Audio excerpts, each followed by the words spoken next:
मैं गिरिराज प्रसाद मीणा, प्राध्यापक राजनीति विज्ञान, राजकीय वरिष्ठ उपाध्याय संस्कृत विद्यालय दौसा। देखिए, समकालीन विश्व राजनीति के अध्याय 4 में जो सत्ता के वैकल्पिक केंद्र हैं, इसमें हम पहले 2 बिंदुओं पर चर्चा कर चुके हैं। एक तो यूरोपीय संघ, दूसरा आसियान जो दक्षिण एशियाई क्षेत्र के संगठन है, उसके बारे में। आज हम तीसरे क्षेत्र में करेंगे चीन की आर्थिक व्यवस्था, जिनके तहत हम इस अध्याय में चर्चा करेंगे। आज हम जो चर्चा करेंगे चीन की अर्थव्यवस्था का उत्थान, इसके अंतर्गत एक प्रकार से काफ़ी कुछ नई बात है, क्योंकि चीन है जो एक आज हमारे बिल्कुल पड़ोसी और शक्ति के रूप में तीसरी शक्ति में बड़ा केंद्र है, और आर्थिक शक्ति के रूप में चीन का उदय पूरे विश्व में जिस तरह से देखा जा रहा है, वह एक बहुत बड़ी अपने आप में एक स्थिति है। क्योंकि 1978 के बाद चीन में आर्थिक सफलता को एक महाशक्ति के रूप में उसके उभरने के साथ साथ जोड़कर देखा जाता है। और इसमें जब आर्थिक सुधारों की शुरुआत करने के बाद से चीन सबसे ज़्यादा तेज़ी से आर्थिक वृद्धि कर रहा है, और माना जाता है कि इसी प्रकार से जो चीन की व्यवस्था रहेगी, जिसमें अपनी इस स्थिति को वो आधार बनाए हुए है, और इसका जो उत्थान है, तो ऐसा माना जाता है कि 2040 में यह दुनिया की सबसे बड़ी आर्थिक शक्ति अमेरिका से भी आगे निकल जाएगा। आर्थिक स्तर पर अपने पड़ोसी मुल्कों के जुड़ाव से चलते चीन पूर्व एशिया के विकास का एक प्रकार से इंजन बना हुआ है। क्षेत्रीय मामलों में इसका प्रभाव काफ़ी कुछ बढ़ा हुआ है। इसके तेज़ आर्थिक वृद्धि के साथ चीन का प्रभाव कई गुना बढ़ा देता है।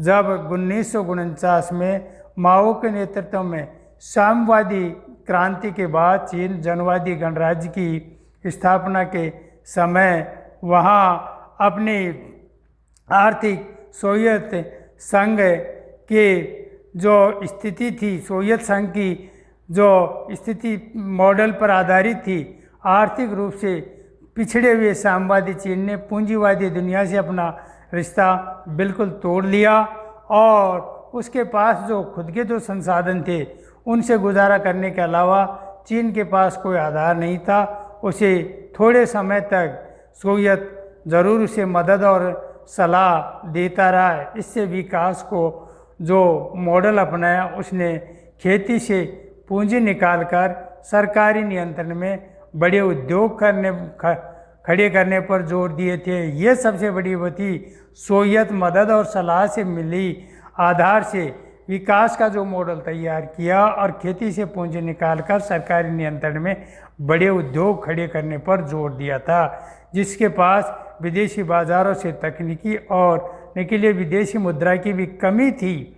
इस स्थिति में चीन ने आयातित सामानों को धीरे धीरे घरेलू स्तर पर तैयार करवाना शुरू कर दिया, और चीन ने अभूतपूर्व स्तर पर औद्योगिक विकास खड़ा करने के लिए अपने जो सारे संसाधन थे उनका इस्तेमाल किया, और सभी नागरिकों को रोजगार और सामाजिक कल्याण योजनाओं का लाभ देने का आधार रखा, जिसके परिणाम स्वरूप वहाँ अपने नागरिकों को शिक्षित करने, स्वास्थ्य सुविधाएं उपलब्ध करवाने, और चीन सबसे अधिक विकसित हुआ, और यहाँ विकास की दर 5 से 6% के मध्य रही।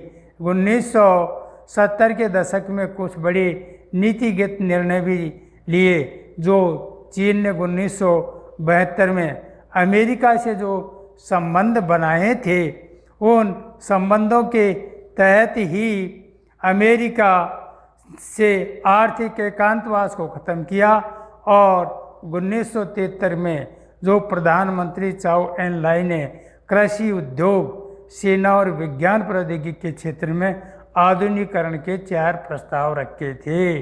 आर्थिक एकांतवास को खत्म करते हुए 1973 में प्रधानमंत्री चाउ लाई ने कृषि, उद्योग, सेना और विज्ञान प्रौद्योगिकी के क्षेत्र में 4 प्रस्ताव रखे थे आधुनिकरणता के लिए। और 1978 में तत्कालीन नेता शाओपेंग ने चीन में आर्थिक सुधारों को खुले दौर की नीति की संज्ञा देते हुए इन्हें आर्थिक सुधारों और खुले द्वार की नीति की घोषणा की और इस नीति के तहत ही विदेशी पूंजी और प्रौद्योगिकी के निवेश का उच्च स्तर पर उत्पादन प्राप्त किया, जिससे बाजार की अर्थव्यवस्था को अपनाने के लिए चीन ने अपना तरीका अपनाया और चीन ने शॉक थेरेपी पर अमल करने की बजाय अपनी अर्थव्यवस्था को चरणबद्ध ढंग से खोला। 1982 में खेती का निजीकरण किया और 1998 में उद्योगों का व्यापार और संबंधों का विरोध से विशेष आर्थिक क्षेत्र को हटाया गया, जहां विदेशी निवेश और अपने उद्योगों को दस्तक लगाया गया। इन्हीं के कारण नई आर्थिक नीतियों ने चीन की अर्थव्यवस्था को उजड़ने से उबारने में मदद दी और इन नई अर्थव्यवस्था के माध्यम से ग्रामीण अर्थव्यवस्था में निजी बचत का परिणाम बढ़ा और उसके तहत उद्योगों की तादाद बड़ी तेज़ी से बढ़ी। उद्योग और कृषि दोनों ही क्षेत्रों में चीन की अर्थव्यवस्था की वृद्धि दर से तेजी हुई। व्यापार के नए कानून तथा विशेष आर्थिक क्षेत्रों के निर्माण से विदेशी व्यापार में उल्लेखनीय वृद्धि हुई। चीन पूरे विश्व में प्रत्यक्ष निवेश, विदेशी निवेश के लिए सबसे आकर्षक देश बनकर उभरा और चीन के पास विदेशी मुद्रा का अब बहुत विशाल भंडार है। उसने अपने दम पर चीन दूसरे देशों में निवेश कर रहा है। चीन 2001 में विश्व व्यापार संगठन में शामिल हो गया, जिसके परिणाम स्वरूप दूसरे देशों ने भी अपनी अर्थव्यवस्था को खोलने की दिशा में चीन ने एक कदम और बढ़ाया और चीन की योजना विश्व की आर्थिकी से जुड़ा और गहरा करके भविष्य में विश्व व्यवस्था को एक मंचाहा रूप देने का प्रयास किया है। चीन की आर्थिकी में जो नाटकीय सुधार हुआ, लेकिन वहाँ इन सुधारों का अधिकांश लाभ नहीं मिल पाया है और अधिकांश लाभ नहीं मिलने का मूल कारण है वहाँ की जनसंख्या में अत्यधिक वृद्धि होना, जिसके परिणाम स्वरूप चीन में बेरोजगारों की संख्या अधिक है। हालांकि क्षेत्रीय और वैश्विक स्तर पर चीन एक जैसे ज़बरदस्त आर्थिक शक्ति बनकर उभरा है और सभी उसका लोहा मानने लगे। चीन की आर्थिक व्यवस्था का बाहरी दुनिया से जुड़ाव और पारस्परिक निर्भरता ने अब यह स्थिति बना दी। अब अपने व्यवसाय की साझेदारी से चीन का ज़बरदस्त प्रभाव बन चुका है और यही कारण है कि जापान, अमेरिका, आसियान और रूस सभी व्यापार के आगे चीन से बाकी बातों को भूल चुके हैं और जल्दी ही चीन और ताइवान के मतभेद भी खत्म हो जाएंगे। ताइवान और इसकी अर्थव्यवस्था के साथ ज़्यादा घनिष्ठ रूप से जुड़ जाएगा और 1997 के वित्तीय संकट के बाद आसियान देशों की भी अर्थव्यवस्था को टिकाऊ रखने में चीन ने आर्थिक उभार से काफ़ी मदद की है। लातिन अमेरिका ने भी अपनी अफ्रीका में निवेश और मदद की इसकी नीतियाँ बताती है कि विकास देश के मामले में चीन ने एक नई विश्व शक्ति के रूप में उभरता जा रहा है। इस प्रकार से चीन अपनी स्थिति में आने के लिए काफ़ी कुछ प्रयास कर रहा है।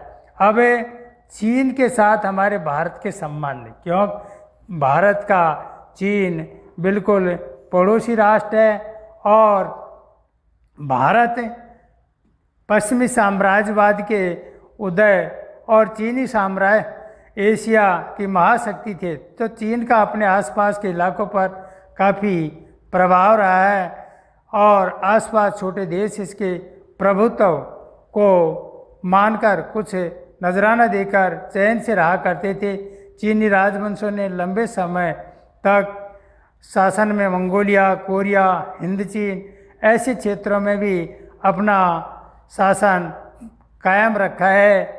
ऐसी स्थिति में चीन ने अपनी इस स्थिति को सुधारने के लिए काफ़ी कुछ प्रयास किया है और इसके प्रभाव को सिर्फ राजनीति नहीं, एक प्रकार से आर्थिक, धार्मिक, सांस्कृतिक भी है। चीन और भारत अपने प्रभाव क्षेत्र के मामले में कभी नहीं टकराए हैं और इसी कारण दोनों के बीच राजनीतिक और सांस्कृतिक प्रत्यक्ष संबंध सीमित ही थे। परिणाम ये हुआ कि दोनों देश एक दूसरे को ज़्यादा अच्छी तरह से नहीं जान सके। उसका मेन रीज़न क्या था कि प्राकृतिक चीन और भारत अपने प्रभाव क्षेत्र के मामले में कभी नहीं टकराए। इस कारण दोनों के बीच राजनीतिक और सांस्कृतिक प्रत्यक्ष संबंध सीमित ही थे और परिणाम ये हुआ कि दोनों देश एक दूसरे को जल्दी से अपनी ज़्यादातर पहचान नहीं सके और 20वीं सदी के अंतराल में एक दूसरे से टकराए तो दोनों को ही एक दूसरे के प्रति विदेशी नीति विकसित करने में मुश्किलें आ गई। ये मेन बात रही है।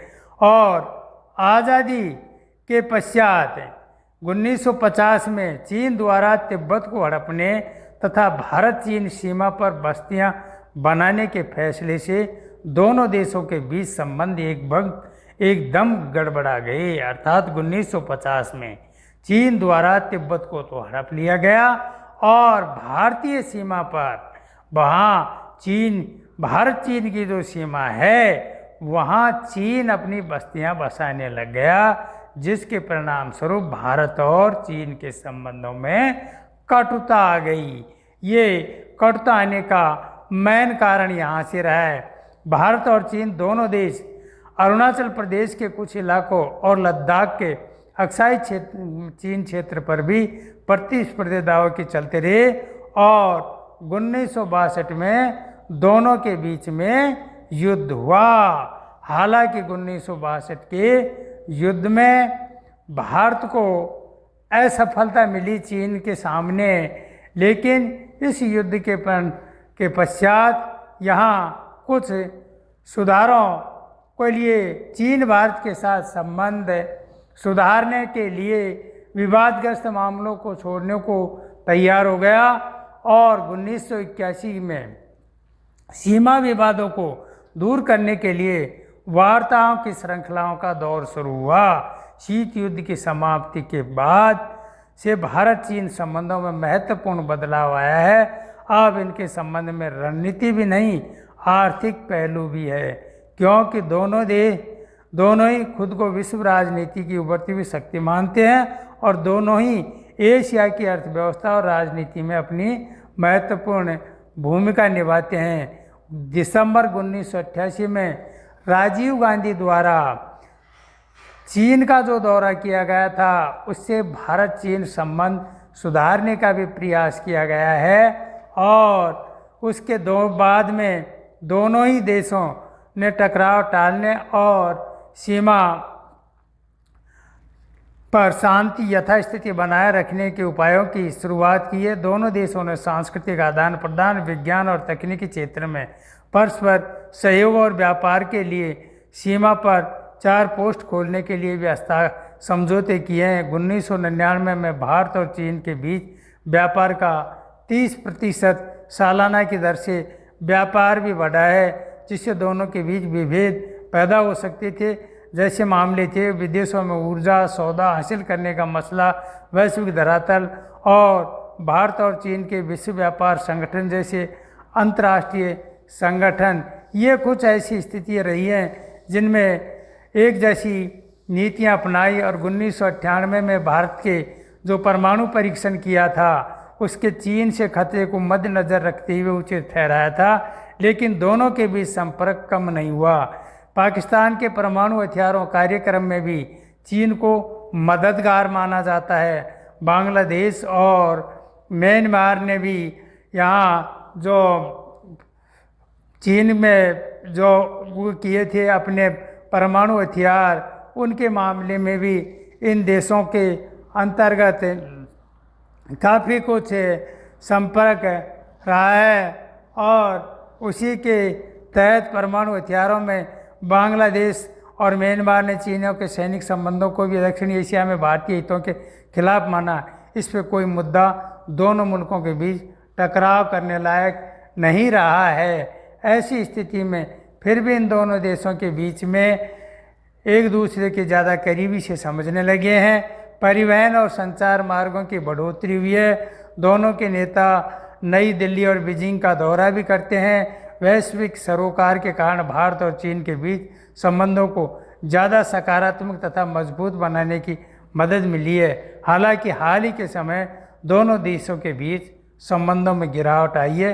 इसके कारण सीमा विवाद, चीन पाकिस्तान आर्थिक गलियारा और संयुक्त राष्ट्र संघ में आतंकवाद विरोधी भारतीय प्रस्ताव के विरुद्ध चीन द्वारा पाकिस्तान को समर्थन देना आदि कुछ ऐसे कारण रहे जो हमारे और चीन के बीच में कुछ खटास चली हुई है। लेकिन कुल मिलाकर के धीरे धीरे फिर भी संबंध इतने ज़्यादा खट्टेपन में नहीं है।